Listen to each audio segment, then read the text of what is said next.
Panther और उसके आदमियों को अपने सामने खड़ा देख आरोही के साथ बाकी सब लोग भौचक्के रह गए। ध्रुव ने अपनी बंदूक पैंथर पर तान दी, जिस पर पैंथर हंसते हुए बोला, तुम्हें क्या लगा तुम अपने प्लान से यहाँ तक पहुंचे हो? जरा अपनी गन्स ठीक से तो चेक करो, कहीं ऐसा तो नहीं कि उनमें गोलियां ही नहीं हैं। ध्रुव ने पैंथर पर फायर करने की कोशिश की, पर सच में उस बंदूक में एक भी गोली नहीं थी। ध्रुव और आरोही दोनों समझ चुके थे कि वो जो गन्स अपने हाथों में पकड़े थे वो खाली थी। तभी पैंथर आरोही के पास आकर एक शैतानी मुस्कान के साथ बोला, न जाने क्यों पर तुम्हें जिंदा देखकर बड़ा मजा आ रहा है। अच्छा ही हुआ जो तुम बच गईं, क्योंकि शायद वो तुम्हारे लिए आसान मौत थी। पर अब जो मौत मैं तुम्हें दूंगा उससे तुम्हारी आत्मा तक खत्म हो जाएगी और तुम्हें तड़पता देख मुझे बहुत सुकून मिलेगा। आरोही पैंथर को घूरे जा रही थी। तभी पैंथर बोला, पर उससे पहले मैं तुम्हें कुछ दिखाना चाहता हूँ, जिसे देखकर शायद तुम्हें मरने से पहले थोड़ा बेहतर महसूस हो। ये कहते हुए पैंथर ने अपने आदमी की तरफ हाथ बढ़ाया और उस आदमी ने पैंथर के हाथ में एक टैबलेट पकड़ा दिया। पैंथर ने उस टैबलेट पर अपनी उंगलियां चलाते हुए उसकी स्क्रीन जैसे ही आरोही की तरफ की, आरोही के दिल की धड़कनें तेज हो गईं। टैबलेट की स्क्रीन पर आरोही विक्रम और अपने बच्चों को देख पा रही थी, जो उन्हीं चेंबर में अलग अलग बेड्स पर लेटे थे, जो आरोही पहले भी देख चुकी थी। अपने परिवार को एक बार फिर से देखकर आरोही के जज्बात उस पर हावी हो गए और वो हड़बड़ाते हुए पैंथर से बोली, मेरे परिवार को छोड़ दो पैंथर, भले ही तुम मेरी जान ले लो, पर मेरे परिवार और दोस्तों को जाने दो। पैंथर वो टैबलेट अपने आदमी को लौटाते हुए बोला, तुम्हें सच में लगता है मैं ऐसा करूंगा? और वो भी तब जबकि मेरे पास वो है जो मुझे चाहिए था। मैंने आज तक तुमसे बड़ी बेवकूफ लड़की नहीं देखी। इतना कहते हुए पैंथर ने अपने एक आदमी को इशारा किया और उस आदमी ने रूडी के गले में बंधा लॉकेट नोच कर निकाल लिया। पैंथर अपने आदमी से वो लॉकेट लेते हुए बोला, पैंथर एक बार किसी चीज को चाह ले तो फिर वो उसे हासिल करके ही रहता है। आज इसे हासिल करके पैंथर पूरी दुनिया पर राज करेगा। इतना कहते हुए पैंथर ने उस लॉकेट को खोलना चाहा, पर लाख कोशिशों के बाद भी वो लॉकेट नहीं खुला। तभी पैंथर की नजर उस लॉकेट में बने नंबर्स पर गई। वो बौखलाते हुए रूडी से बोला, इसका कोड क्या है? रूडी ने आरोही की तरफ देखा। रूडी की चुप्पी से पैंथर का गुस्सा बढ़ रहा था। उसने आरोही के पेट पर जोर का एक मुक्का मारा, जिससे आरोही दर्द से कराहती हुई जमीन पर गिर गई।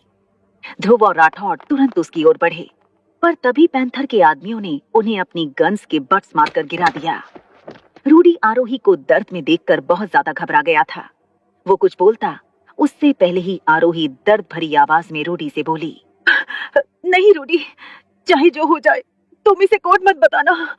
भले ही आज हम सबकी जान चली जाए, लेकिन अगर इसने ये हथियार बना लिया तो ये पूरी दुनिया को खत्म कर देगा।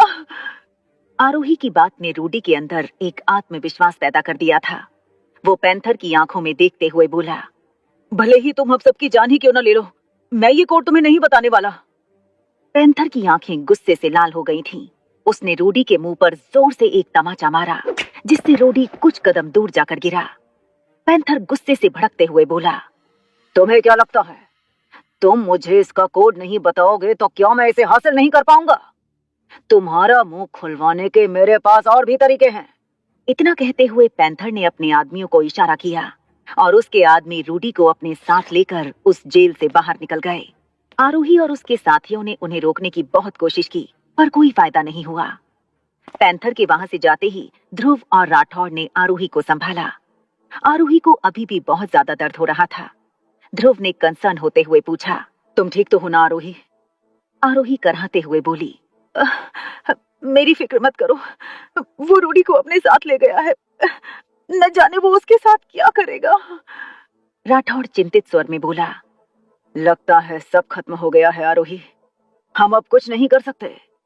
आरोही राठौड़ की बात से असहमत होते हुए बोली, नहीं, हम इस तरह हार नहीं मान सकते, हमें कुछ ना कुछ जरूर करना होगा। कोई तो रास्ता होगा जिससे हम यहाँ से निकल सकें। वो तीनों सोच में पड़ गए कि आखिर वो उस जगह से कैसे बाहर निकल सकते थे, लेकिन लाख सोचने के बाद भी उन्हें समझ में नहीं आ रहा था कि अब उन्हें क्या करना चाहिए। इधर पैंथर के आदमी रूडी को एक बड़े से चेंबर में ले गए। वो चेंबर किसी तरह की कोई लैब नजर आ रही थी, जहां वाइट एप्रन पहने कुछ साइंटिस्ट भी मौजूद थे। पैंथर के आदमियों ने जबरदस्ती रूडी को एक लैब बेड पे लिटाया और उसके हाथ पैर बांध दिए। रूडी खुद को छुड़ाने के लिए छटपटा रहा था, पर उसकी हर कोशिश नाकाम थी। तभी पैंथर वहां आया, जिसे देखकर रूडी गुस्से से बोला, तुम मेरे साथ क्या करने वाले हो? पैंथर ने जवाब दिया, होश में तुम मुझे इस लॉकेट का कोड बताने से रहे, इसलिए मैं तुम्हारे अंदर एक ऐसा केमिकल डालूंगा जिससे तुम अपने दिल का हर राज अपनी जुबान से बोलने लगोगे। इतना कहते हुए पैंथर ने वहां खड़े साइंटिस्ट को इशारा किया। इसी के साथ उन साइंटिस्ट ने एक मशीन के कुछ बटन्स दबाए। तभी रूडी के बेड के ऊपर बनी एक मशीन से कुछ तार निकले, जिनके सिरे पर नीडल्स बनी हुई थीं। वो नीडल्स रूडी के शरीर के अलग अलग हिस्सों में घुस गईं, जिससे रूडी को चुभन महसूस हुई। तभी उन वायर से होता हुआ कोई लिक्विड रूडी के शरीर में जाने लगा, जिससे रूडी को सुस्ती आने लगी। उसका हिलना डुलना बंद हो गया और उसकी आंखें भी मूंद गईं। अगली कुछ ही मिनट्स में रूडी गहरी नींद में चला गया और इस तरह से रिएक्ट करने लगा जैसे वो बहुत ज्यादा नशे में हो। तभी अचानक लैब का दरवाजा खुला और चीफ अंदर दाखिल हुआ। इसी के साथ पैंथर सतर्क होकर खड़ा हो गया। तभी चीफ पैंथर के पास आकर बोला, ये सब क्या हो रहा है? पैंथर चीफ को वो लॉकेट दिखाते हुए बोला, हमें जो चाहिए वो इस लॉकेट के अंदर है, पर इसे खोलने के लिए एक खास कोड की जरूरत पड़ेगी जो सिर्फ इस लड़के को पता है, पर ये हमें वो कोड बताने को तैयार नहीं है, इसलिए मैं इसका मुंह खुलवाने के लिए ये सब कर रहा हूँ। चीफ कुछ देर तक उस लॉकेट को गौर से देखता रहा और फिर उसकी नजर रूडी पर पड़ी, जो किसी छोटे बच्चे की तरह उस बेड पर पड़ा सो रहा था। चीफ रूडी को एकटक नजर से देखे जा रहा था, मानो जैसे वो रूडी के मासूम चेहरे को पढ़ने की कोशिश कर रहा हो। तभी पैंथर चीफ से बोला, चीफ आप कहाँ खो गए? चीफ अपनी सोच से बाहर आते हुए शांत स्वर में पैंथर से बोला, यह बहुत छोटा है, पता नहीं इस एक्सपेरिमेंट को झेल भी पाएगा या नहीं, इसे दिए जाने वाले केमिकल के इंटेंसिटी को कम करो। चीफ की बात सुनकर वहां खड़े साइंटिस्ट ने हाँ में अपना सिर हिलाकर अपने सामने लगी मशीन के कुछ बटन दबाए, जिससे रूडी के शरीर में हो रही हलचल कुछ थम सी गई। ये देखकर पैंथर बोला, ये आप क्या कर रहे हैं चीफ? हमें किसी भी तरह इस लड़के से वो कोड उगलवाना है, जिसके लिए हमें इसे इस केमिकल का ओवरडोज देने की जरूरत है। चीफ शांत स्वर में बोला, तुमसे ज्यादा मुझे उस कोड की जरूरत है, पर उसे कैसे हासिल करना है ये मैं तय करूंगा। पैंथर ने चौंकते हुए दलील की, पर चीफ ने पलटकर पैंथर की आंखों में देखा। चीफ की आंखों में हमेशा की तरह एक शांति थी, पर फिर भी उनमें एक अलग सी चमक थी, जिसे देखकर पैंथर आगे कुछ बोल ही न सका और चुप होकर खड़ा हो गया। तभी चीफ वहां मौजूद सभी लोगों से बोला, इसे मैं पर्सनली हैंडल करूंगा, तुम सब यहां से चले जाओ। चीफ की बात सुनकर वो सभी साइंटिस्ट और पैंथर के आदमी वहां से चले गए, लेकिन पैंथर अभी भी वहीं खड़ा था। चीफ ने एक बार फिर से पैंथर की तरफ देखा। आखिर में पैंथर भी सकपकाते हुए वहां से बाहर चला गया। दूसरी तरफ आरोही, ध्रुव और राठौड़ उसी जेल में कैद वहां से निकलने के बारे में सोच रहे थे, पर अभी तक उन्हें वहां से बाहर निकलने का एक भी रास्ता समझ में नहीं आया था। आरोही को रूडी की बहुत फिक्र हो रही थी और वो किसी भी तरह उसे पैंथर के चंगुल से छुड़ाना चाहती थी, लेकिन सिर्फ सोचने से कुछ भी नहीं होने वाला था, जिस वजह से वो बहुत ज्यादा दुखी थी। आरोही को दुखी देख ध्रुव उसके पास जाकर बोला, खुद को संभालो आरोही। आरोही नम आंखों से बोली, कैसे संभालूं ध्रुव, मैं यहाँ अपने परिवार को बचाने आई थी, लेकिन अब मेरी वजह से मेरे दोस्त भी मौत के मुंह में फंस चुके हैं, और रूडी, उसने मुझे अपनी बहन माना है और आज मेरी वजह से न जाने वो किस मुसीबत में पड़ गया है। अगर उसे या तुम लोगों को कुछ भी हुआ तो मैं खुद को कभी माफ नहीं कर पाऊंगी। इतना कहते हुए आरोही फूट फूट कर रोने लगी। ध्रुव आरोही को शांत कराने की कोशिश कर रहा था, पर उसकी बातों का आरोही पर कोई फर्क नहीं पड़ रहा था। तभी ध्रुव आरोही को समझाते हुए बोला, मैंने तुमसे ऐसी उम्मीद नहीं की थी आरोही। ध्रुव की बात सुनकर आरोही ने उसे हैरानी से देखा। तभी ध्रुव आगे बोला, तुमने आज तक कभी हार नहीं मानी, फिर चाहे तुम्हारी जिंदगी में कितनी भी बड़ी मुसीबत ही क्यों ना आ गई हो, यहाँ तक कि मौत भी हर बार तुमसे हार कर वापस लौट गई। पर आज ऐसा क्या हो गया जो तुम हार मानकर बैठ गई? आरोही एकटक नजरों से ध्रुव को देखे जा रही थी। तभी ध्रुव आगे बोला, भूलो मत आरोही कि तुमने ये सब क्यों शुरू किया था। अपने परिवार के लिए, अपने विक्रम के लिए, अपने बच्चों के लिए, और उससे भी बढ़कर खुद के लिए। आज तुम यहाँ तक पहुंची हो तो उसके पीछे भी एक वजह है, क्योंकि अगर सब खत्म ही होना होता तो उसी दिन खत्म हो गया होता जिस दिन तुम्हें उस आग के हवाले किया गया था। आरोही गौर से ध्रुव की बातें सुन रही थी। ध्रुव ने आगे कहा, लेकिन कुदरत ने तुम्हें जिंदा रखा सिर्फ इसलिए कि तुम अपने परिवार को वापस पा सको। वरना तुम ही बताओ कि अगर तुम्हें पता ही नहीं चलता कि तुम्हारा विक्रम और तुम्हारे बच्चे जिंदा हैं, तो क्या तुम यहाँ तक आ पाती? जो भी हुआ है उसके पीछे कुदरत यही चाहती है कि तुम्हें वो सब वापस मिले जो तुमसे छीन लिया गया था। ध्रुव की बातें आरोही के अंदर बुझ रहे आत्मविश्वास को दोबारा से जगा रही थीं। ध्रुव आरोही की आंखों में देखते हुए बोला, पैंथर ने तुमसे तुम्हारा परिवार और तुम्हारी पहचान छीनी है। तुम उसे इस तरह जीतने नहीं दे सकती। और रही बात हम सब की, तो हम सबको भी यहाँ तुम्हारे साथ कुदरत ही लेकर आई है। इसलिए हमारे बारे में ज्यादा मत सोचो आरोही, बल्कि अपने मकसद के बारे में सोचो। ध्रुव की बातों से आरोही के अंदर का कॉन्फिडेंस वापस आ गया था। वो अपने आंसू पोंछते हुए बोली, तुम सही कह रहे हो ध्रुव, मैं इस तरह हार नहीं मान सकती। मैं उस पैंथर को जीतने नहीं दूंगी। आरोही को दोबारा से कॉन्फिडेंट देखकर ध्रुव के चेहरे पर एक हल्की स्माइल आ गई और वो मजाकिया अंदाज में बोला, तुम हमारी फिक्र मत करो आरोही, हमें कुछ नहीं होगा। हाँ, पर इस पुलिस वाले का मैं कुछ नहीं कह सकता। पता नहीं तब से ये दरवाजा नापने में क्यों लगा हुआ है। आरोही ने पलट कर देखा तो राठौड़ जेल के दरवाजे पर कान लगाए उसे अलग अलग जगह पर अपने हाथ से ठोक रहा था। आरोही हैरान होते हुए राठौड़ से बोली, ये तुम क्या कर रहे हो? राठौड़ ने जवाब दिया, थोड़ी देर चुप रहो और मुझे फोकस करने दो। राठौड़ की बात सुनकर आरोही और ध्रुव शांत होकर उसे वो सब करते देखने लगे। तभी राठौड़ उस लोहे के दरवाजे के एक पॉइंट पर लगातार अपना हाथ मारने लगा। वो पलटते हुए बोला, क्या किसी के पास यहाँ कोई चुंबक है? राठौड़ की बात सुनकर दिनेश अपने गले में बंधे कई सारे लॉकेट्स में से एक बड़ा सा लॉकेट निकालते हुए बोला, हाँ ये लो। राठौड़ ने उससे वो चुंबक लिया और उसे दरवाजे के उस पॉइंट पर लगाते हुए धीरे धीरे से पीटने लगा। सब लोग हैरान होकर देख रहे थे, क्योंकि उन्हें समझ में नहीं आ रहा था कि आखिर राठौड़ कर क्या रहा था। तभी अचानक एक चमत्कार हुआ और वो दरवाजा बाहर से खुल गया। ये देखकर उस जेल में मौजूद सभी लोग चौंक उठे। राठौड़ पलटकर ध्रुव से बोला, इस पुलिस वाले ने आधी जिंदगी चोरों के बीच गुजारी है। ऐसा कोई दरवाजा नहीं जिसे मैं खोल नहीं सकता। राठौड़ की बात सुनकर ध्रुव और आरोही के चेहरे पर बड़ी सी मुस्कान आ गई। इस तरफ लैब में चीफ रूडी के शरीर से कई सारी मशीन्स को जोड़ रहा था। तभी अचानक रूडी नशे में कुछ बड़बड़ाने लगा। ऐसा लग रहा था जैसे रूडी धीरे धीरे होश में आ रहा था। चीफ रूडी के मुंह के पास अपना कान लगाकर उसकी बात सुनने की कोशिश करने लगा। तभी अचानक रूडी को होश आ गया और उसने अपना सिर उठाते हुए चीफ का कान अपने दांतों के बीच दबा लिया। रूडी के काटने से चीफ दर्द के मारे चीख उठा। वो खुद को रूडी से छुड़ाने की बहुत कोशिश कर रहा था, पर रूडी उसे छोड़ने के लिए तैयार नहीं था। तभी चीफ ने एक झटके से अपना कान खींचा, जिससे रूडी के दांत गड़ाने की वजह से उसके कान में हल्का सा कट लग गया। अपने कान से निकलता खून देखकर चीफ गुस्से से आग बबूला हो गया और गुस्से से रूडी पर हाथ उठाने उसकी ओर बढ़ा। पर जैसे ही रूडी ने चीफ का चेहरा देखा, वो दंग रह गया और हड़बड़ाते हुए बोला, पापा आप? रूडी के मुंह से पापा शब्द सुनकर चीफ अपनी जगह पर रुक गया और रूडी को बड़ी बड़ी आंखों से घूरते हुए देखने लगा। आखिर रूडी ने चीफ को पापा क्यों बोला था? क्या सच में चीफ और कोई नहीं बल्कि रूडी का पिता विश्वनाथ था? क्या आरोही सबकी जान बचा पाएगी? इन सारे सवालों के जवाब जानने के लिए बने रहिए इस शो के साथ, सिर्फ पॉकेट एफएम ऐप पर।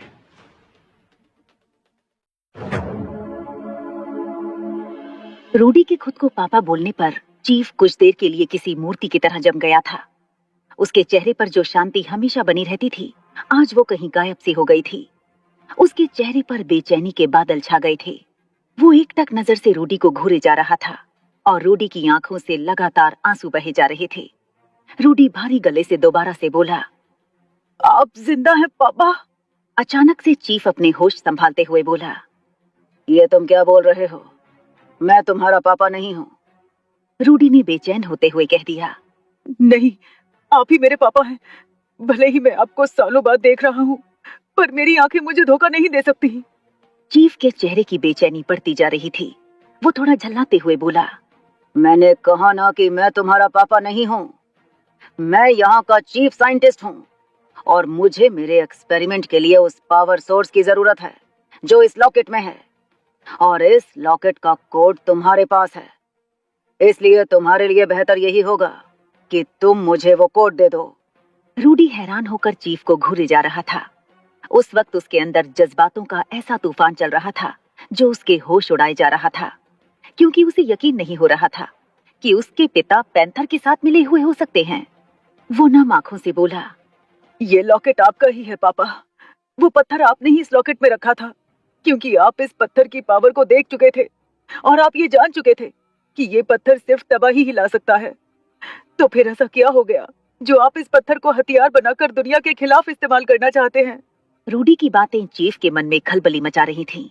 वो अपना सब्र खोते हुए बोला, क्या तुम्हें अपनी जिंदगी की फिक्र नहीं है? तुम जानते हो कि अगर तुमने वो कोड नहीं बताया तो तुम्हारी जान भी जा सकती है। रूडी के इमोशंस उस पर हावी हो रहे थे। वो रोते हुए बोला, आप मेरी जान लेने की बात कर रहे हैं पापा, जबकि मुझे ये जिंदगी आपने ही दी है। रूडी की बातों से चीफ के दिल में अजीब से जज्बात उमड़ रहे थे। वो चाहकर भी अपने जज्बातों को काबू नहीं कर पा रहा था। वो और भी ज्यादा गुस्सा होते हुए रूडी से बोला, अगर तुमने मुझे वो कोड नहीं दिया तो मैं इसी वक्त तुम्हारी जान ले लूंगा। इसलिए बिना फालतू की बातें किए चुपचाप मुझे वो कोड दे दो। रूडी एक टक नजर से चीफ को घूरे जा रहा था। उसकी आंखों में अभी भी आंसू थे, पर उसके चेहरे पर गंभीर भाव आ गए थे। वो सीरियस टोन में चीफ से बोला, लगता है आप सही बोल रहे हो। आप मेरे पापा नहीं हो सकते, क्योंकि मेरे पापा बुरे इंसान नहीं थे। और रही बात मुझे जान से मारने की, तो मेरे पापा लोगों की जान बचाने में यकीन रखते थे, ना कि किसी की जान लेने में। रूडी की बात से चीफ की बेचैनी बढ़ गई और उसने गुस्से से पास रखा एक सर्जिकल नाइफ उठाया। वो रूडी को मारने के लिए आगे बढ़ा ही था कि अचानक से उसके हाथ पैर जम से गए। न जाने क्यों, पर वो चाहकर भी रूडी को नुकसान नहीं पहुंचा पा रहा था। रूडी की घूरती आंखें देखकर चीफ को एक अजीब सा एहसास हो रहा था, जिसे वो खुद भी नहीं समझ पा रहा था। तभी अचानक चीफ ने वो चाकू जमीन पर पटका और पैर पटकता हुआ उस लैब से बाहर निकल गया। दूसरी तरफ राठौड़ ने जेल के दरवाजे का लॉक खोल दिया था, पर अभी भी वो सब जेल के अंदर ही थे। ध्रुव ने चौंकते हुए राठौड़ से पूछा, ये तुमने कैसे किया? राठौड़ ने बताया, ये दरवाजा किसी खास किस्म के इलेक्ट्रॉनिक लॉक सिस्टम से बना है। कुछ साल पहले मैंने एक चोरों के गैंग को पकड़ा था, जिन्होंने ऐसे ही एक हाई सिक्योरिटी लॉक सिस्टम को ब्रेक करके बहुत बड़ी चोरी को अंजाम दिया था। उनके कन्फेशन में उन्होंने मुझे बताया था कि ऐसे लॉक को बड़ी आसानी से खोला जा सकता है। बस इसके मेन स्विच पर किसी चुंबक से धीरे धीरे चोट पहुंचानी होती है, जिससे इसका फ्यूज उड़ जाता है और लॉक खुल जाता है। मैंने बस यही किया। ध्रुव एक्साइटेड होते हुए बोला, मानना पड़ेगा, पुलिस वालों की दुश्मनी का तो पता नहीं, पर उनकी दोस्ती काफी फायदेमंद होती है। तभी आरोही थोड़ा बेचैन होते हुए बोली, वो सब छोड़ो, जब दरवाजा खुल चुका है तो हम यहाँ से बाहर क्यों नहीं जा रहे? राठौड़ ने कहा, क्योंकि बाहर पैंथर की सिक्योरिटी हो सकती है। हमें यहाँ से बाहर निकलने से पहले एक सॉलिड प्लान बनाना होगा, जिससे हम दोबारा से पैंथर के हाथ न लग पाएं। ये कहने के बाद राठौड़ ने दिनेश से पूछा, क्या तुम्हें इस जगह के बारे में सारी जानकारी है? दिनेश ने ना में अपना सर हिलाते हुए जवाब दिया, पूरी तो नहीं, पर हाँ, इसके ऊपर वाली मंजिल में सिक्योरिटी रूम है, जहाँ इस जगह का पूरा नक्शा मिल सकता है। अगर किसी तरह हम वहाँ पहुँच गए और वो नक्शा हासिल कर लिया, तो हम इस किले की हर जगह पर आसानी से जा सकते हैं। राठौड़ ने कुछ सोचते हुए कहा, ठीक है, तो फिर मैं जैसा जैसा कहता हूँ तुम सब ठीक वैसा वैसा करो। राठौड़ ने दिनेश के साथ साथ उसके बाकी के 4 साथियों से भी कोई प्लान डिस्कस किया। आरोही और ध्रुव भी उसकी बात को बड़े गौर से सुन रहे थे। सब कुछ तय करने के बाद अब टाइम था उस जेल से बाहर निकलने का। राठौड़ ने धीरे से जेल का दरवाजा खोलकर बाहर झांका। वहां उसे 2 गार्ड्स हाथ में बंदूक पकड़े नजर आए। राठौड़ ने दिनेश और उसके साथियों को इशारा किया और वो उनके साथ धीरे से दरवाजा खोलकर बाहर निकले। जैसे ही उन दोनों गार्ड्स की नजर राठौड़ पर पड़ी, वो दोनों उस पर अपनी बंदूक तानकर खड़े हो गए। लेकिन इससे पहले वो राठौड़ पर फायर करते, दिनेश और उसके आदमियों ने उन गार्ड्स पर हमला बोल दिया। उन 5 के साथ राठौड़ को मिलाकर वो 6 लोग थे और वो गार्ड सिर्फ 2, जिस वजह से उन्हें संभलने का मौका ही नहीं मिला और राठौड़ और उन 5 ने उन गार्ड्स के सिर पर वार करते हुए उन्हें बेहोश कर दिया।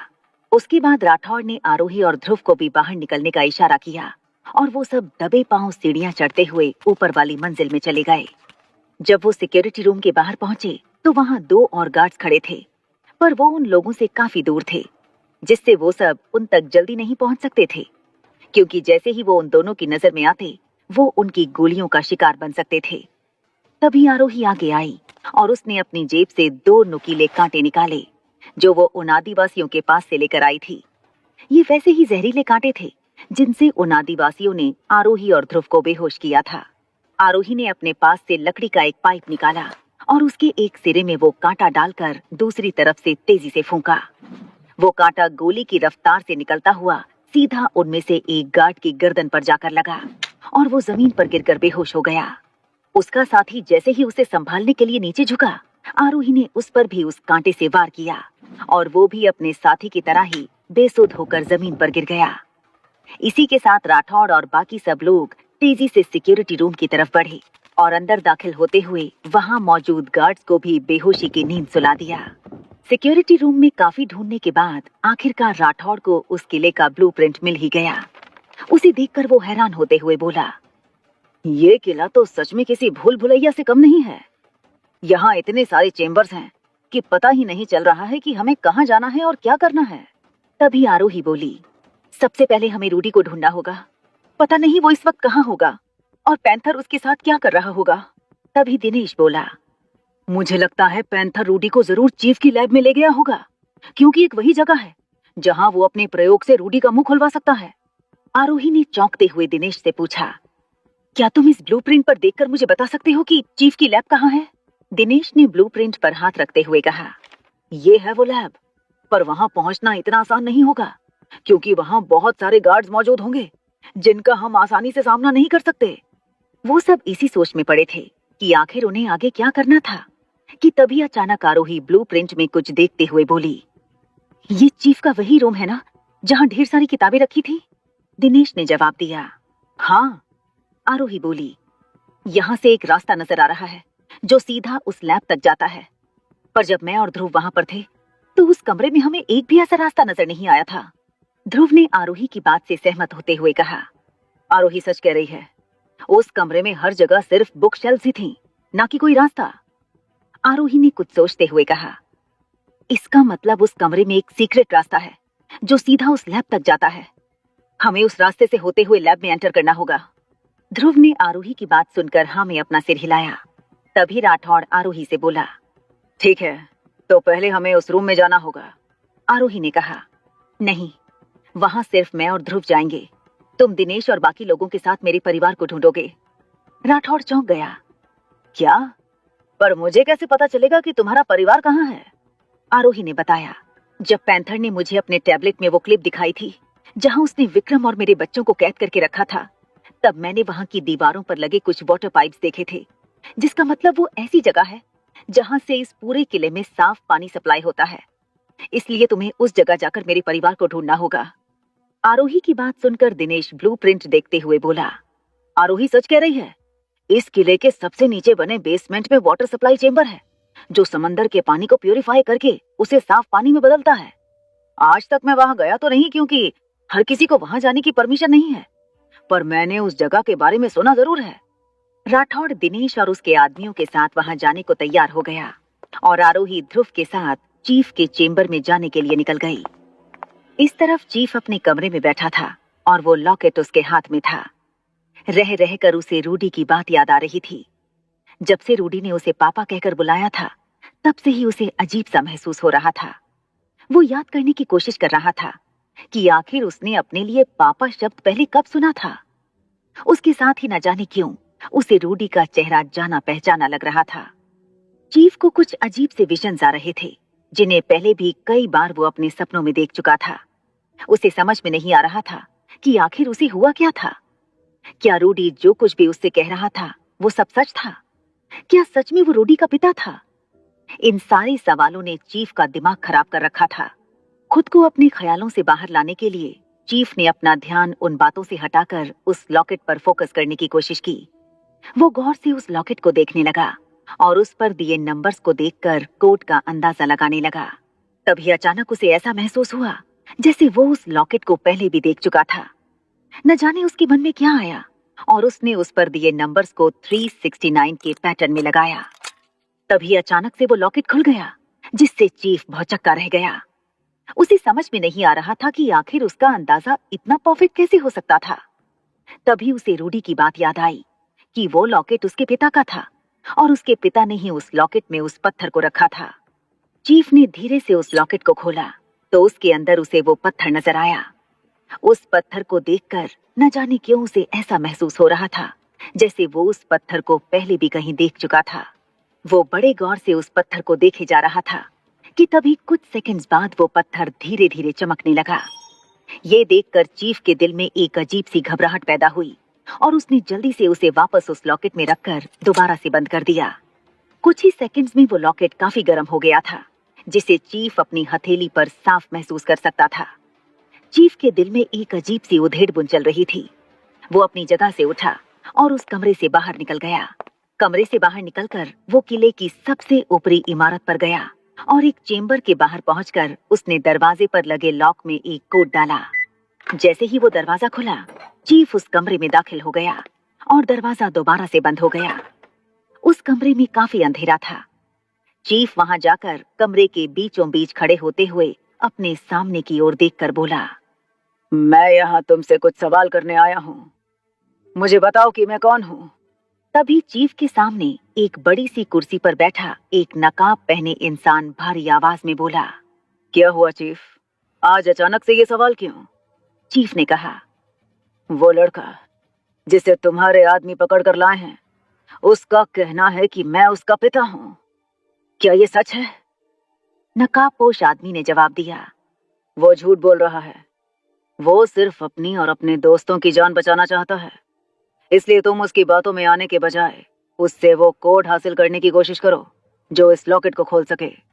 उस आदमी की बात सुनकर चीफ किसी सोच में पड़ गया। तभी वो नकाबपोश आदमी चीफ से बोला, तुम्हारा चेहरा देखकर मुझे ऐसा क्यों लग रहा है कि तुम्हें वो कोड पता चल गया है? क्या सच में तुम्हारे हाथ वो पावर सोर्स लग चुका है? चीफ को इस कोड का पता चल चुका था, पर उसके बावजूद भी उसने उस आदमी को कोई जवाब नहीं दिया, बल्कि शांत होकर वैसे ही खड़ा रहा। आखिर वो नकाबपोश कौन था और उसका इस सब से क्या लेना देना था? क्या चीफ उस नकाबपोश को कोड के बारे में बता देगा? क्या सच में चीफ ही रूडी का पिता है? इन सारी सवालों के जवाब जानने के लिए बने रहिए इस शो के साथ, सिर्फ पॉकेट एफएम ऐप पर।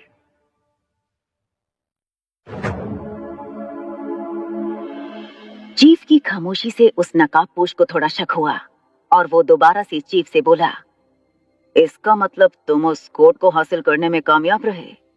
मुझे तुमसे यही उम्मीद थी। तभी अचानक चीफ बोला, नहीं, अभी तक मुझे उस कोड के बारे में कुछ भी पता नहीं चला है।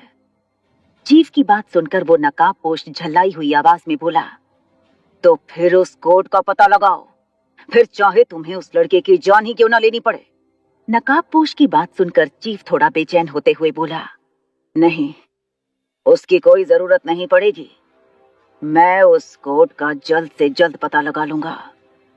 इतना कहते हुए चीफ उस कमरे से बाहर निकल गया, पर अभी भी चीफ के दिल में एक उलझन थी कि आखिर उसने उस नकाबपोश से झूठ क्यों बोला। चीफ ने उस लॉकेट के कोड का पता लगा लिया था, पर उसके बावजूद भी उसने उस नकाबपोश को कुछ भी बताना जरूरी नहीं समझा और ये बात उसे अंदर ही अंदर खाई जा रही थी। न जाने क्यों, पर रूडी से उसे एक कनेक्शन सा महसूस होने लगा था। उसे अपने कई सारे सवालों के जवाब चाहिए थे जो उसे सिर्फ रूडी से ही मिल सकते थे, इसलिए वो तेजी से लैब की तरफ बढ़ चला। दूसरी तरफ आरोही और ध्रुव किसी तरह गार्ड से निपटते हुए चीफ के कमरे में जा पहुंचे थे। जब वो कमरे में गए तो वो कमरा पूरी तरह से खाली था। आरोही ने किले के ब्लूप्रिंट को पूरी तरह से याद कर लिया था, इसलिए उसे पता था कि चीफ के कमरे से उस लैब तक जाने का रास्ता कौन सा था। उसने उस बुक शेल्फ को पूरी तरह से चेक किया, पर वहां उसे एक भी ऐसा स्विच नहीं दिखा जिससे वो सीक्रेट डोर ओपन हो सके। वो हड़बड़ाते हुए ध्रुव से बोली, ब्लूप्रिंट के हिसाब से वो सीक्रेट डोर इसी बुक शेल्फ के पीछे होना चाहिए, पर ये तो दीवार से जुड़ा हुआ है, जिस वजह से इसे यहाँ से हटाना नामुमकिन है। साथ ही यहाँ कोई ऐसा स्विच भी नहीं जिससे इसके पीछे का कोई रास्ता खुल सके। तो फिर हम यहाँ उस सीक्रेट डोर तक कैसे पहुंच पाएंगे? ध्रुव भी आरोही की बात से सहमत था, क्योंकि उन्हें वहां कुछ भी ऐसा नजर नहीं आ रहा था जिससे वो उस दरवाजे को खोज सकें। तभी अचानक ध्रुव के दिमाग में एक आइडिया आया। वो अपने हाथ से उस बुक शेल्फ पर रखी किताबों को जमीन पर गिराने लगा। ये देखकर आरोही हैरानी से उससे बोली, ये तुम क्या कर रहे हो? ध्रुव बोला, अभी पता चल जाएगा। उस बुक शेल्फ की हर किताब जमीन पर गिर चुकी थी, लेकिन सिर्फ एक किताब ही ऐसी बची थी जिसे हाथ मारने पर भी वो अपनी जगह से हिली नहीं थी। ध्रुव उस किताब को देखकर एक स्माइल के साथ आरोही से बोला, ये है वो स्विच। ध्रुव की बात का मतलब समझते हुए आरोही ने उस किताब को पकड़कर उठाना चाहा, पर फिर भी वो किताब अपनी जगह से नहीं हिली। ऐसा लग रहा था जैसे वो किताब उस बुक शेल्फ से चिपकी हुई हो। तभी आरोही ने उस किताब को पीछे की तरफ खींचा। अचानक से एक तेज आवाज के साथ वो बुक शेल्फ किसी दरवाजे की तरह खुल गया और दीवार के पीछे एक रास्ता नजर आने लगा। ये देखकर आरोही और ध्रुव के दिल को बहुत सुकून मिला। वो उस दरवाजे से अंदर दाखिल होते हुए आगे की ओर बढ़ गए। इधर राठौड़ आरोही के परिवार का पता लगाने के लिए दिनेश और उसके आदमियों के साथ किले के बेसमेंट में जा पहुंचा था। जब वो तहखाने के सबसे नीचे वाले माले पर पहुंचा तो उसने देखा कि वहां थोड़ा अंधेरा सा था। साथ ही वहां कुछ गार्ड्स खड़े एक दरवाजे के बाहर पहरा दे रहे थे। राठौड़ और उसके साथी एक दीवार के पीछे छुप गए। तभी राठौड़ अपने साथ लाए ब्लूप्रिंट को खोलकर देखते हुए दिनेश से बोला, इस ब्लूप्रिंट के हिसाब से उस दरवाजे के पीछे वाटर सप्लाई रूम होना चाहिए, पर इसके लिए यहाँ इतने सारे गार्ड्स क्यों होंगे? मुझे लगता है उस दरवाजे के पीछे ही आरोही के परिवार को कैद कर रखा है। राठौड़ की बात सुनकर दिनेश बोला, पर ये तो कई सारे गार्ड्स हैं और हम सिर्फ 6, फिर हम इनका सामना कैसे करेंगे? राठौड़ बोला, वो सब तुम मुझ पे छोड़ दो। इतना कहते हुए राठौड़ ने अपने मुंह पर एक कपड़ा बांधा और अपनी जेब से वो स्मोक बॉम्ब निकाले जो उसे सिक्योरिटी रूम में मिले थे। राठौड़ ने एक साथ दोनों स्मोक बॉम्ब्स उस गलियारे में फेंक दिए जहां वो गार्ड्स खड़े थे। अचानक से वो पूरा गलियारा सफेद धुएं से भर गया। वहां खड़े गार्ड्स फौरन चौकन्ने हो गए। वो अपनी बंदूकें उठाकर इधर उधर देखने की कोशिश करने लगे, पर उन्हें उस गहरे धुएं में कुछ भी नजर नहीं आ रहा था। तभी अचानक राठौड़ तेजी से आगे बढ़ा और उन सभी गार्ड्स की गर्दन में वो कांटा चुभाने लगा जो उसे आरोही ने दिया था। एक एक करके वो सभी गार्ड्स बेहोश होकर जमीन पर गिरने लगे। कुछ ही देर में राठौड़ ने उन सभी गार्ड्स को ढेर कर दिया और फिर दिनेश और उसके साथियों को आवाज देकर अपनी तरफ बुलाया। वो सभी लोग अब उस दरवाजे तक पहुंच गए थे। हालांकि उस पर एक डिजिटल लॉक लगा था। राठौड़ ने वहां बेहोश पड़े एक गार्ड की जेब से उसका की कार्ड निकालकर जैसे ही उसे लॉक पर लगाया, वो दरवाजा 1 सेकंड में खुल गया। राठौड़ अपने साथियों के साथ जैसे ही उस कमरे में दाखिल हुआ, अपने सामने का नजारा देखकर उसके होश उड़ गए। वो एक बड़ा सा कैद खाना तो था, पर वहां ना ही विक्रम था और ना ही आरोही के बच्चे, बल्कि उस बड़े से कैद खाने में ढेर सारे लोग भरे हुए थे जिन्हें वहां बांध कर रखा गया था। राठौड़ चौंकते हुए बोला, ये सब कौन है? दिनेश ने कहा, ये वो मासूम आदिवासी हैं जिन्हें पैंथर और चीफ ने अपने एक्सपेरिमेंट्स के लिए यहाँ कैद किया हुआ है। ये सुनकर राठौड़ चौंकते हुए बोला, क्या? अगर यहाँ आदिवासी कैद हैं तो फिर आरोही का परिवार कहाँ है? दूसरी तरफ आरोही और ध्रुव उस लैब में पहुंच चुके थे जहां रूडी को लैब के बेड पर बांध कर लिटाया गया था। जैसे ही उनकी नजर रूडी पर पड़ी, उन दोनों की आंखों में एक खुशी की लहर दौड़ गई। रूडी उस बेड पर शांत लेटा हुआ था और उसके हाथ पैर बंधे हुए थे। साथ ही रूडी के मुंह पर एक कपड़ा बंधा हुआ था जिससे वो कुछ बोल भी नहीं पा रहा था। आरोही और ध्रुव रूडी के पास गए और उसे ठीक हालत में देखकर वो दोनों भी बहुत खुश हुए।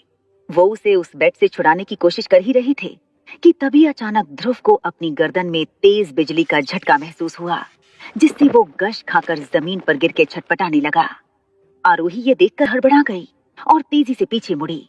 उसके पीछे चीफ हाथ में एक इलेक्ट्रिक रॉड लेकर खड़ा था। ध्रुव को बेहोश करने के बाद चीफ ने आरोही पर भी उस इलेक्ट्रिक रॉड से वार करने की कोशिश की, पर तभी आरोही बड़ी ही फुर्ती से उछलकर एक तरफ जा हटी। चीफ आरोही को उस रॉड से मारने की कोशिश कर रहा था, पर आरोही उसके हर बार से बच रही थी। देखते ही देखते चीफ और आरोही के बीच एक मुकाबला शुरू हो गया। वहीं उन दोनों को एक दूसरे के साथ उलझता देख रूडी उस बेड पर पड़ा छटपटा रहा था, लेकिन चाहकर भी वो ना ही कुछ कह पा रहा था और ना ही कुछ कर पा रहा था। तभी आरोही ने हवा में उछलते हुए चीफ के सीने पर जोर की एक लात मारी, जिससे चीफ का सिर वहां रखी एक टेबल से जा टकराया। टेबल से टकराते ही चीफ वहीं जमीन पर गिरकर बेहोश हो गया। ये देखकर रूडी और भी ज्यादा छटपटाने लगा। आरोही ने पहले जाकर ध्रुव को संभाला।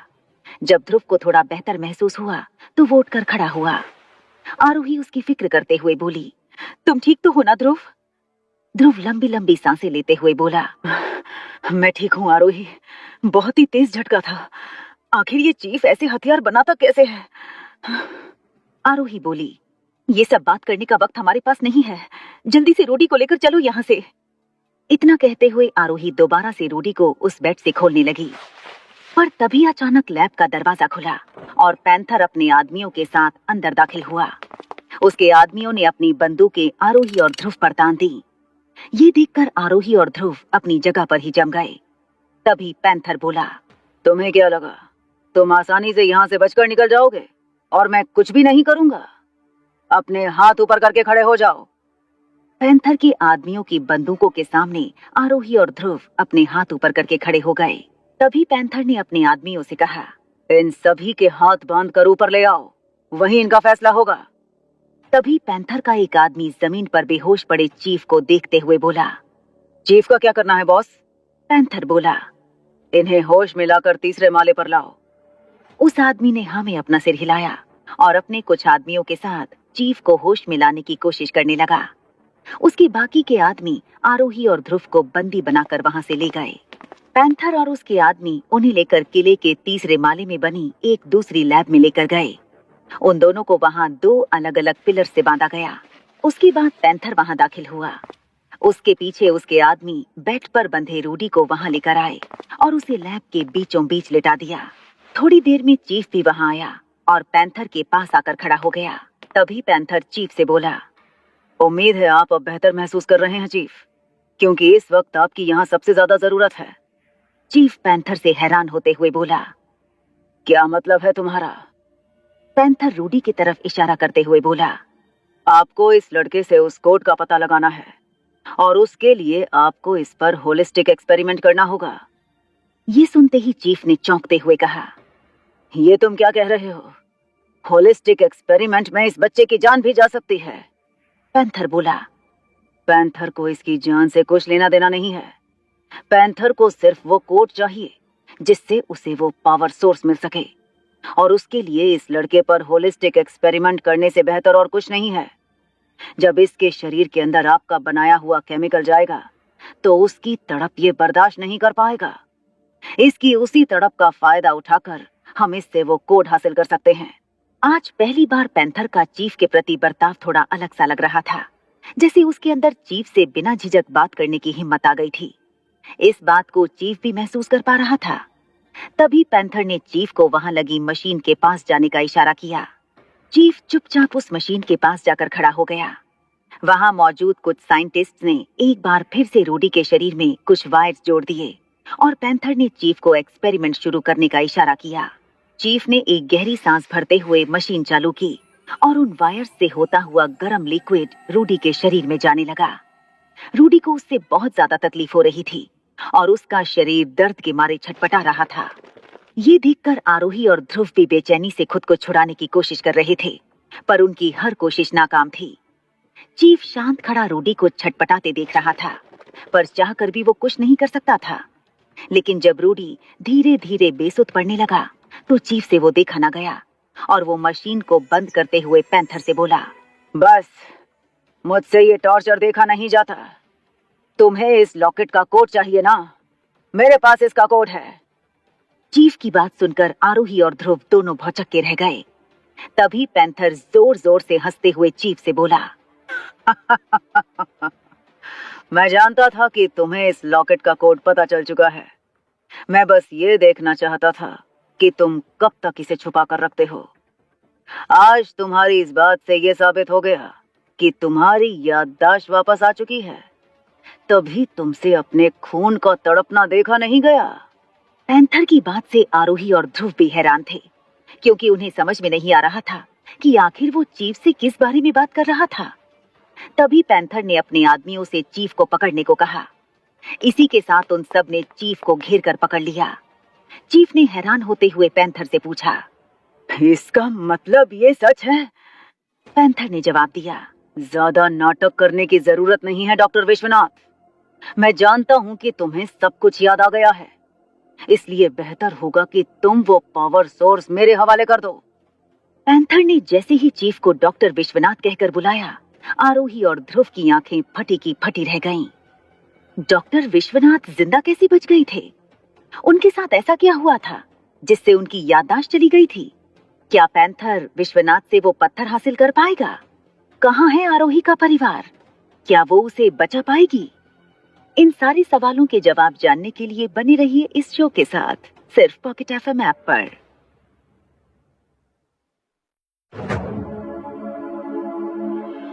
आरोही और ध्रुव हैरान होकर विश्वनाथ को देखे जा रहे थे। ध्रुव को अब समझ में आ रहा था कि आखिर उसे चीफ का चेहरा इतना जाना पहचाना क्यों लग रहा था। तभी पैंथर दोबारा से विश्वनाथ से बोला, मैं यहाँ ज्यादा इंतजार करने के मूड में नहीं हूँ। जल्दी से ये पावर सोर्स मेरे हवाले कर दो, नहीं तो ये तुम्हारे बेटे के लिए अच्छा नहीं होगा।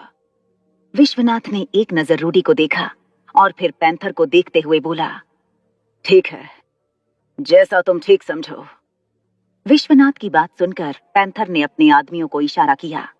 इसी के साथ उन लोगों ने विश्वनाथ को छोड़ दिया। तभी आरोही जोर से चिल्लाई, नहीं डॉक्टर, ऐसा मत कीजिए। आप अच्छे से जानते हैं कि ये पत्थर कितना खतरनाक है। अगर एक बार ये बाहर आ गया तो सिर्फ तबाही ही साथ लाएगा। पैंथर विश्वनाथ से गुस्से में बोला, इसकी बात मत सुनो डॉक्टर, बस वो पावर सोर्स मेरे हवाले कर दो। डॉक्टर विश्वनाथ असमंजस में था, क्योंकि उसे समझ में नहीं आ रहा था कि वो आरोही की बात सुने या फिर पैंथर की। अगर वो आरोही की बात ना सुनता तो उससे पूरी दुनिया को खतरा हो सकता था। वहीं पैंथर की बात ना मानने पर रूडी की जान को खतरा था, जो शायद उसका अपना बेटा था। विश्वनाथ ने अपनी जेब से कुछ निकालकर पैंथर की तरफ फेंका और पैंथर ने लपक कर उसे कैच किया। पर जब पैंथर ने उसे गौर से देखा तो वो सिर्फ एक माचिस की डिब्बी थी। ये देखकर पैंथर बौखला गया। इससे पहले वो कुछ रिएक्ट करता, डॉक्टर विश्वनाथ ने वहां लगी मशीन्स के कुछ बटन दबाए, जिससे उस कमरे के कोने में लगा एक बड़ा सा मैग्नेट एक्टिवेट हो गया और पैंथर के आदमियों के सभी हथियार उनके हाथों से छूटकर उस मैग्नेट से चिपक गए।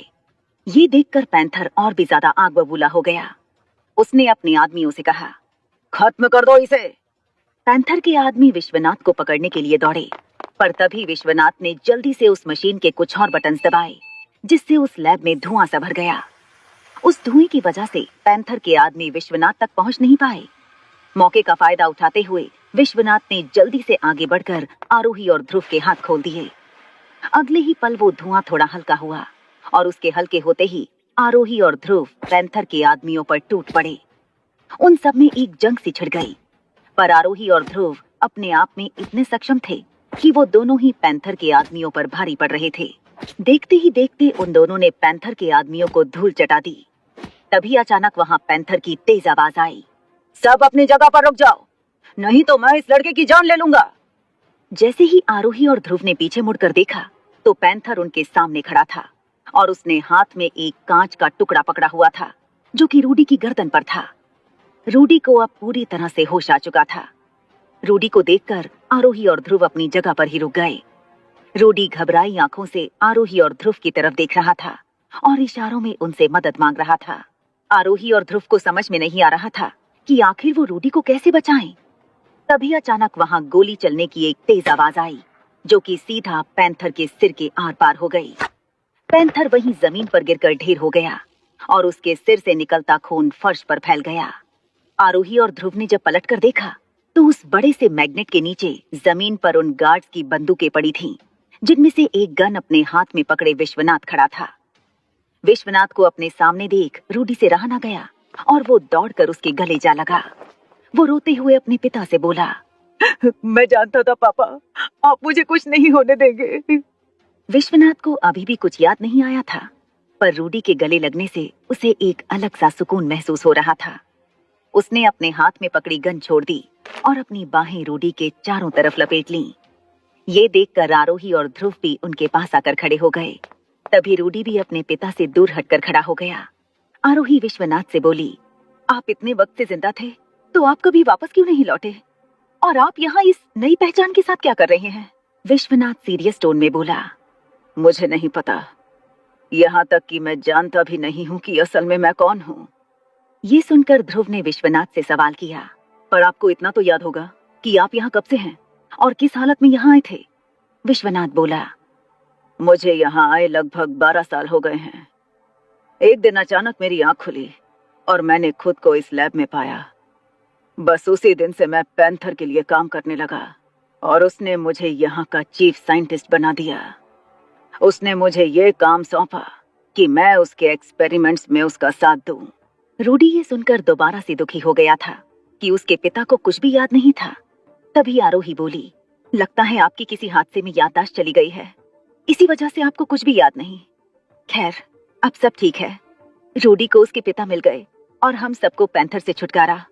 अब मैं जल्दी से अपने परिवार से मिलना चाहती हूँ। ये कहते हुए आरोही की नजर जमीन पर पड़े पैंथर की लाश पर थी। आरोही की बात सुनकर विश्वनाथ हैरान होते हुए बोला, ये पैंथर नहीं है। विश्वनाथ की बात सुनकर एक पल के लिए मानो आरोही के पूरे शरीर में एक सिहरन सी दौड़ गई।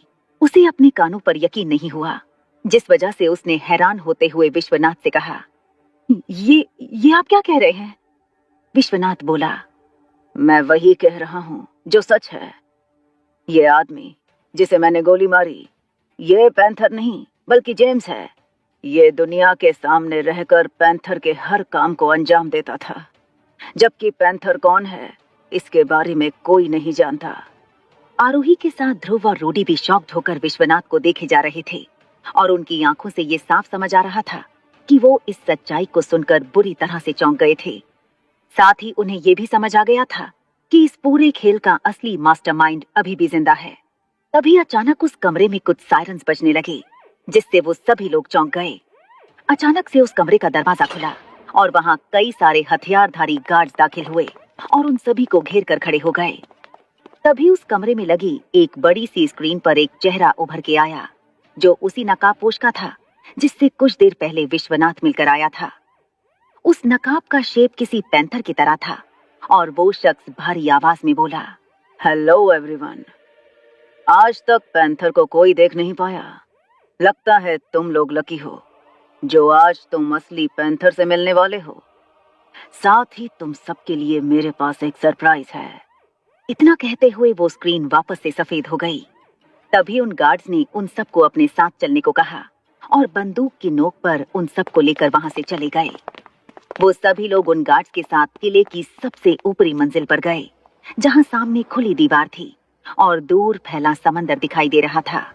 रात के अंधेरे में समंदर और आसमान में फैला घना अंधेरा बहुत ही भयानक लग रहा था और वहां से आती तेज हवाओं से वो पूरा कमरा सर्द हो चला था। वहीं खुली दीवार के पास एक बड़ी सी मशीन रखी थी, जो किसी बड़ी सी गन जैसी नजर आ रही थी। जब वो सभी लोग अंदर दाखिल हुए तो उनके सामने उस दीवार के पास एक बड़ा सा लबादा पहने कोई शख्स खड़ा था, जिसकी पीठ उन सब की तरफ थी और चेहरा समंदर की तरफ।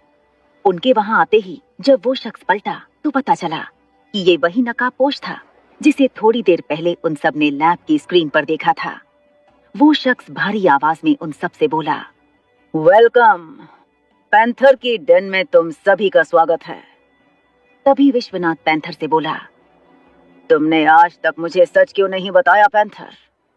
इतने साल मैंने तुम्हारे कहने पर हर वो काम किया जो तुम्हें चाहिए था, फिर चाहे वो सही था या गलत, पर मैंने कभी भी तुमसे कोई सवाल नहीं किया और मेरी वफादारी का तुमने मुझे ये सिला दिया। पैंथर जोर से हंसते हुए विश्वनाथ से बोला, doctor Vishwanath, the great Indian scientist, तुम्हें क्या लगता है मैंने ये सब क्यों किया होगा? सिर्फ तुम्हारा वो वेपन पाने के लिए जिसे बनाने में तुमने अपनी पूरी जिंदगी बिता दी। जब तक तुम्हारी यादें तुम्हारे पास थीं, तब तक तुम मेरी मदद नहीं करना चाहते थे, इसलिए जब तुम अपनी याददाश्त खो बैठे तो उसका फायदा मैं कैसे नहीं उठाता। पैंथर की बात सुनकर विश्वनाथ के चेहरे पर एक चिढ़न साफ नजर आ रही थी। तभी रूडी पैंथर से चिढ़ते हुए बोला, तुमने मेरे पापा को मुझसे क्यों छीना? इतने साल मैं ये समझता रहा कि मेरे पापा नहीं हैं, जबकि मेरे पापा हमेशा से जिंदा थे। मैं इसके लिए तुम्हें कभी माफ नहीं करने वाला। पैंथर ने रूडी को जवाब दिया, अगर तुम्हें ये लगता है कि मैंने तुम्हारे बाप को तुमसे छीना है तो बहुत गलत सोच रहे हो तुम। तुम्हें मेरा एहसानमंद होना चाहिए क्योंकि मैंने तुम्हारे बाप की जान बचाई है। पैंथर की बात सुनकर रूडी और विश्वनाथ दोनों हैरान रह गए। तभी पैंथर विश्वनाथ की तरफ देखते हुए बोला, मैक्सिको की कॉन्फ्रेंस के बाद जब तुम वापस इंडिया जाना चाह रहे थे तब मेरे आदमियों ने तुमसे वो फॉर्मूला हासिल करने की कोशिश की, पर तुम अपने एक्सपेरिमेंट को बंद करना चाहते थे, जिस वजह से तुमने सूर्यकांत के साथ मिलकर उस एक्सपेरिमेंट से जुड़े हर सबूत खत्म करने चाहे।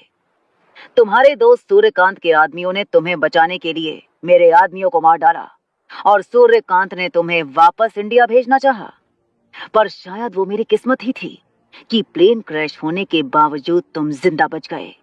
विश्वनाथ गौर से पैंथर की हर बात सुन रहा था। तभी पैंथर ने आगे कहा, तुम मेरे आदमियों को जख्मी हालत में मिले और वो तुम्हें मेरे पास ले आए। मैंने तुम्हारा सीक्रेटली इलाज कराया पर तुम रिवाइव नहीं कर पा रहे थे, इसलिए मुझे तुम्हें ऐसा केमिकल दवाई के रूप में देना पड़ा जिससे तुम्हारी जान बच गई। हालांकि साइड इफेक्ट की वजह से तुम्हारा रूप पूरी तरह से बदल गया। विश्वनाथ समझ गया था कि ये उस केमिकल का ही असर था जिस वजह से उसके शरीर में एक भी बाल नहीं थे। पैंथर ने आगे कहा, महीनों भर तुम्हारा इलाज करने के बाद जब तुम्हें होश आया तो तुम अपनी याददाश्त खो बैठे थे, पर तुम सिर्फ अपनी पिछली जिंदगी भूले थे, ना कि अपना हुनर। इसलिए मैंने इस बात को अपने फायदे के लिए इस्तेमाल किया। मैं तुम्हें यहाँ लेकर आ गया और तुम्हें एक नई पहचान दी, चीफ की। विश्वनाथ गुस्से से पैंथर को घूरे जा रहा था।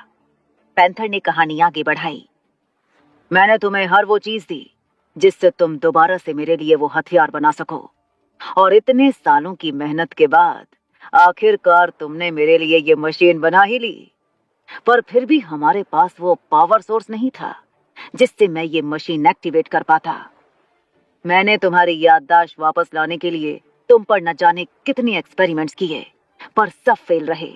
विश्वनाथ चिढ़ते हुए बोला, तुमने मेरी जान बचाकर मुझ पर कोई एहसान नहीं किया है, बल्कि तुमने मुझे इस तरह धोखे में रखा है कि आज मैं खुद अपने हाथों से अपने बेटे की जान लेने वाला था।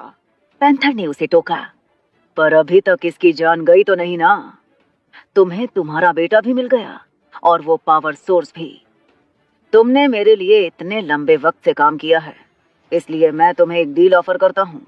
वो पावर सोर्स मेरे हवाले कर दो और अपने बेटे को लेकर यहाँ से हमेशा हमेशा के लिए चले जाओ। पैंथर की बात सुनकर विश्वनाथ सोच में पड़ गया। तभी रूडी उससे बोला, नहीं पापा, आप ये पावर सोर्स इसे मत देना, क्योंकि अगर ये इसके हाथ लग गया और इसने उस हथियार को तैयार कर लिया तो ये हमारे साथ साथ पूरी दुनिया को खत्म कर देगा। विश्वनाथ ने नम आंखों से रूडी की तरफ देखा। तभी आरोही भी आगे आती हुई विश्वनाथ से बोली, हाँ डॉक्टर, रूडी सही कह रहा है। मैं जानती हूँ कि इतने साल बाद आप अपने बेटे से मिले हैं और आपके दिमाग में कई सारे सवाल चल रहे हैं, पर उनके जवाब पाने के लिए आपको इसे ये हथियार सौंपने की कोई जरूरत नहीं है। हम सब मिलकर कोई ना कोई रास्ता जरूर निकाल सकते हैं। पैंथर आरोही की तरफ मुड़ते हुए बोला, आरोही, न जाने तुम्हारे अंदर से ये अच्छाई का भूत कब उतरेगा। इतनी बार तुम्हारा मौत से सामना हुआ, पर उसके बाद भी तुमने सबक नहीं सीखा। आज भी तुम्हारे अंदर मौत को चैलेंज करने की हिम्मत बाकी है।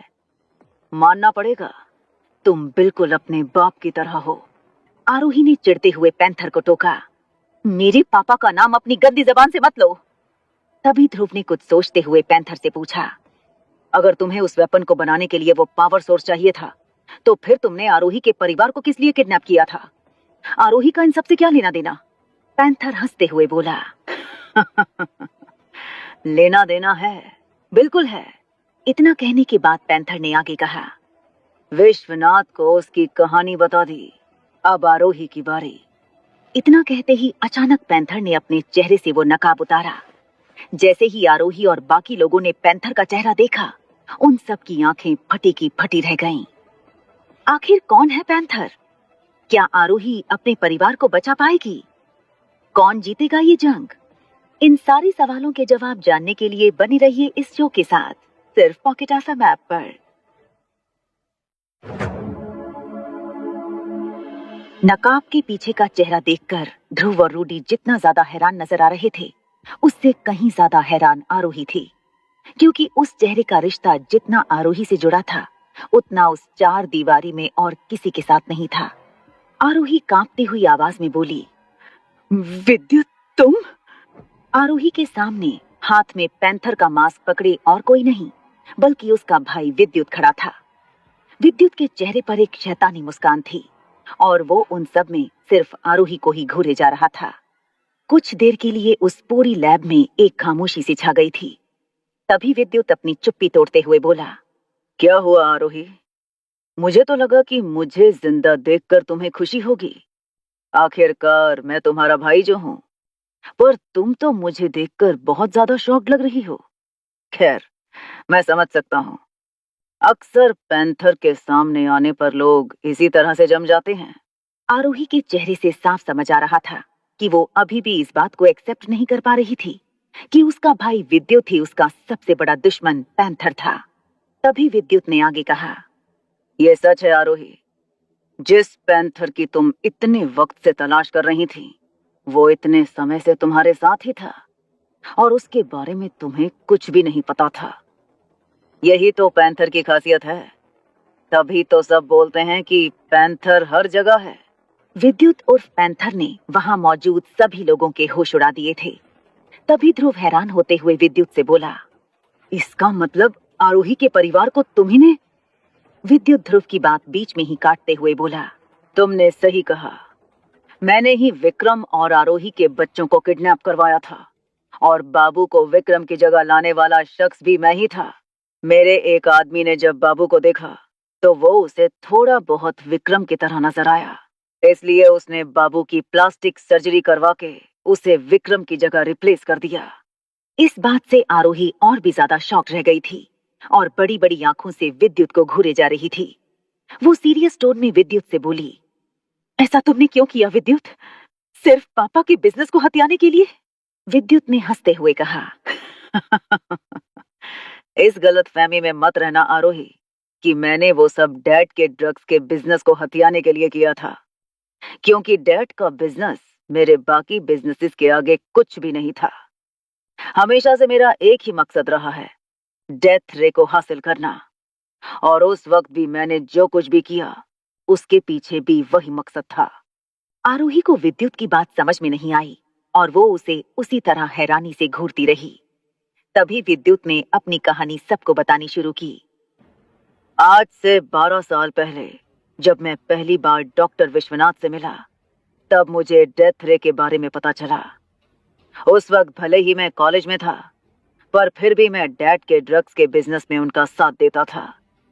पर यह बात बहुत ही कम लोग जानते थे कि ड्रग्स के बिजनेस के साथ साथ मैंने और भी कई सारे इलीगल बिजनेसेस शुरू कर दिए थे, जैसे human trafficking, illegal arms dealing और भी बहुत कुछ। आरोही को ये सब बिल्कुल भी नहीं पता था, जिस वजह से विद्युत की हर बात उसे झटके पर झटका दिए जा रही थी। विद्युत ने आगे कहा, मैंने डैड को बहुत कन्विंस करने की कोशिश की कि वो ड्रग्स के अलावा और भी नए मगर इलीगल बिजनेसेस में इन्वेस्ट करें, पर डैड के झूठे आदर्श के चलते उन्होंने हमेशा मेरा हर ऑफर ठुकरा दिया। मैंने उन्हें कई बार समझाने की कोशिश भी की कि हम जैसे क्रिमिनल्स कोई आदर्श फॉलो नहीं करते, पर उनकी जिद की वजह से मुझे छुपकर बाकी के बिजनेसेस में डील करना पड़ा। तभी मेरी मुलाकात डॉक्टर विश्वनाथ से हुई, जो डैड के बहुत अच्छे दोस्त थे। जब मुझे डेथ रे के बारे में पता चला तो मुझे वो बहुत ही ज्यादा फायदेमंद डील नजर आई, जो मुझे क्राइम की दुनिया का सबसे बड़ा इंसान बना सकती थी। विद्युत की बात को वहां खड़ा विश्वनाथ भी बड़े गौर से सुन रहा था, क्योंकि वो सब कुछ याद करने की कोशिश कर रहा था, पर फिर भी उसे कुछ याद नहीं आ रहा था। विद्युत ने आगे कहा, मैंने डैड से डेथ रे के फॉर्मूला पर काम करने का प्रपोजल रखा, पर डैड ने साफ इनकार कर दिया। किस्मत से डॉक्टर विश्वनाथ मेरे हाथ लगा। तब तक वो अपनी याददाश्त खो चुका था। मैं डैड से जबरदस्ती डेथ रे एक्सपेरिमेंट की इंफॉर्मेशन नहीं निकाल सकता था, इसलिए मैंने छुपकर उसे हासिल करना चाहा। पर काफी कोशिशों के बाद भी मुझे कुछ हासिल नहीं हुआ और फिर सालों बाद डैड ने अपना ड्रग्स का बिजनेस तुम्हारे हवाले कर दिया, क्योंकि उन्हें मुझ पर जरा सा भी विश्वास नहीं था। तभी ध्रुव ने विद्युत की बात बीच में ही काटते हुए उससे सवाल किया। पर इन सब में आरोही और उसके परिवार ने तुम्हारा क्या बिगाड़ा था जो तुमने उसकी जान लेने की कोशिश की? विद्युत एक शैतानी मुस्कान के साथ बोला। सच कहूं तो वो मेरे प्लान का हिस्सा नहीं था। डैड के गुजरने के बाद मैं पूरी तरह से डेथ रे का फॉर्मूला ढूंढने में लग गया, पर डैड ने अपना सब कुछ आरोही के नाम कर दिया था और मैं ये अच्छे से जानता था कि सिर्फ आरोही ही थी जो उस फॉर्मूला तक पहुंच सकती थी जो डॉक्टर ने डैड के पास छुपा कर रखा था। मैंने सोचा था कि मैं बाबू को विक्रम बनाकर आरोही की जिंदगी में लाऊंगा तो वो आरोही की मदद से वो फॉर्मूला मुझ तक पहुंचा देगा, पर बाबू ने मुझे धोखा दिया, जिस वजह से मेरा प्लान बीच में ही तबाह हो गया। ध्रुव ने चौंकते हुए कहा। धोखा? किस तरह का धोखा? विद्युत थोड़ा चिढ़ते हुए बोला। विक्रम बनते ही बाबू के दिमाग में विक्रम की प्रॉपर्टी हड़पने का लालच आ गया और उसने श्रुति के साथ मिलकर मुझे जेल भिजवा दिया, क्योंकि बाबू को पता लग गया था कि मैं ही पैंथर हूं। बाबू के अलावा श्रुति या किसी को भी पैंथर की सच्चाई नहीं पता थी, जिस वजह से मैं चाहकर भी जेल से बाहर नहीं निकल सकता था। तब मुझे जेल में बब्बन मिला और उसकी मदद से मैं जेल से बाहर निकला। बब्बन से मिलकर मुझे लगा कि वो मेरे काम का आदमी बन सकता था, पर उससे पहले ही बाबू ने दोबारा से मुझे पकड़ने के लिए पुलिस को मेरे पीछे लगा दिया। किसी तरह मैं अपने लोगों तक पहुंचा और मैंने बाबू को खत्म करने की कोशिश की, पर तभी मुझे पता चला कि तुम राधिका बनकर वापस लौट आई थी। आरोही ने हैरान होते हुए विद्युत से सवाल किया। इसका मतलब तुम्हें पता था कि मैं उस आग से बच निकली थी? विद्युत ने एक शैतानी मुस्कान के साथ कहा। हाँ, लेकिन मैंने तुम्हारे और बाबू के बीच बिल्कुल भी दखल नहीं दिया, क्योंकि तुमने वापस लौटकर मेरा काम आसान कर दिया था। तुमने बाबू से बदला लेना चाहा, पर तुम्हें यह नहीं पता था कि मैं तुम्हारे जरिए बाबू को मेरे साथ किए धोखे की सजा दिलवा रहा था। आरोही वो सब सुनकर बहुत ही ज्यादा शॉक थी। तभी विद्युत ने आगे कहा। बाबू ने विक्रम और तुम्हारे बच्चों को अपने कब्जे में कर रखा था, इसलिए मैंने बाबू के गिरफ्तार होने के बाद बब्बन को भेस बदलकर बाबू से जेल में मिलने भेजा।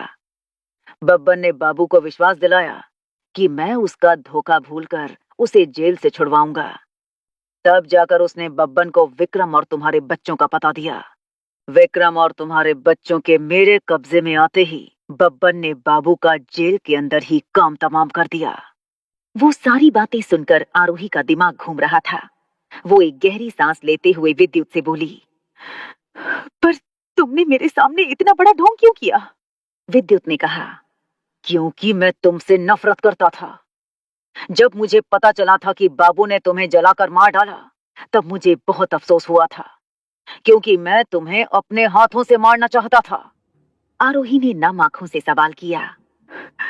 पर तुम मुझसे इतनी नफरत क्यों करते हो विद्युत? मैं तो तुम्हारी बहन हूँ। विद्युत चिढ़ते हुए बोला। कौन सी बहन? डैड के बिजनेस में शामिल होने के बाद भी उन्होंने मुझ पर कभी विश्वास नहीं किया और तुम्हें वो बिजनेस सौंप दिया जो मेरा था। तभी से मैं तुमसे नफरत करता था। मेरा बस चलता तो मैं तुम्हें पहले ही मार देता, पर फिर मैंने सोचा क्यों ना पहले तुम्हें अपने फायदे के लिए इस्तेमाल किया जाए, उसके बाद मैं तुम्हें अपने हाथ से मारूंगा। विद्युत का हर शब्द आरोही के दिल को चोट पहुंचा रहा था। तभी ध्रुव ने विद्युत से सवाल किया। पर इस सब में मलिक कहां से आ गया? मलिक का नाम सुनते ही विद्युत जोर जोर से हंसता हुआ बोला। तुम्हें क्या लगा मलिक मेरा आदमी था? बिल्कुल नहीं। वो कभी मेरे डैड के लिए काम करता था और वही वो शख्स था जिसने डैड को मेरे बाकी काले धंधों के बारे में इन्फॉर्म किया था। तभी से मैं उसकी जान का दुश्मन बन बैठा था। सच तो यह है कि मलिक मरते दम तक मेरे डैड के लिए वफादार था, पर मैं चाहकर भी उसे मार नहीं सका, क्योंकि सालों पहले वो अपना नाम और पहचान बदलकर छुपा हुआ था। डैड ने उसे स्पेशल इंस्ट्रक्शंस दिए थे कि वो तभी सबके सामने आए जब उन्हें उसकी सबसे ज्यादा जरूरत हो। आरोही और ध्रुव ने हैरानी से एक दूसरे की तरफ देखा। तभी विद्युत ने आगे कहा, जब मलिक को पता चला कि आरोही जिंदा है, तो वो उसे मुझसे बचाने के लिए वापस आया, पर मैंने सिर्फ अपने दिमाग का इस्तेमाल करते हुए उसे आरोही के हाथों ही मरवा डाला। आरोही के चेहरे पर एक अफसोस साफ नजर आ रहा था। वो खुद को कंट्रोल करते हुए बोली, इसका मतलब तुम्हारा जेल में बंद होना और मेरा तुम्हें जेल से भगाना पहले से एक सोची समझी साजिश थी। विद्युत हंसते हुए बोला, हाँ, और जो आदमी मुझे जेल में मारने आया था वो मलिक का आदमी था, क्योंकि मलिक को मेरे प्लान के बारे में भनक लग चुकी थी। पर जब उस रात उस टनल में तुमने उस आदमी को बेहोश किया, तब मैंने धीरे से उसके शरीर में एक जहरीली नीडल चुभा दी, जिससे उसके शरीर में वो जहर चला गया। और जब रूडी की लैब में उस आदमी को रूडी ने पानी पिलाया, तो उसके शरीर में मौजूद जहर में रिएक्शन हुआ और मेरा पर्दाफाश करने से पहले ही उसकी मौत हो गई। सब कुछ जानकर आरोही और ध्रुव बहुत ही ज्यादा भौचक के रह गए थे और उनके चेहरे पर हल्के हल्के अफसोस के एक्सप्रेशंस भी आ गए थे। कुछ देर की शांति के बाद आरोही ने भारी गले के साथ पूछा, विक्रम और मेरे बच्चे कहाँ हैं विद्युत? विद्युत ने जवाब दिया, घबराओ मत आरोही, वो यही है, इसी किले में, और तुम्हें मारने से पहले मैं तुम्हें उनसे जरूर मिलवाऊंगा। पर उससे पहले मुझे अपने डेथ रे हथियार को पूरा करना है, जिसके लिए मुझे जरूरत है इस पावर सोर्स की जो डॉक्टर विश्वनाथ के पास है।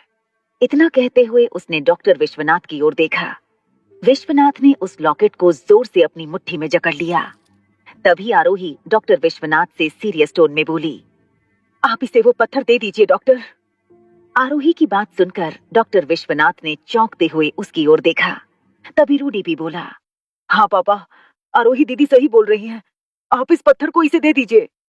डॉक्टर विश्वनाथ को समझ में नहीं आ रहा था कि आखिर आरोही और रूडी को अचानक से हुआ क्या था, क्योंकि अभी थोड़ी देर पहले तक वो सब उस पत्थर को पैंथर के हवाले करने से मना कर रहे थे और अब अचानक वो सब पैंथर को पत्थर देना चाह रहे थे।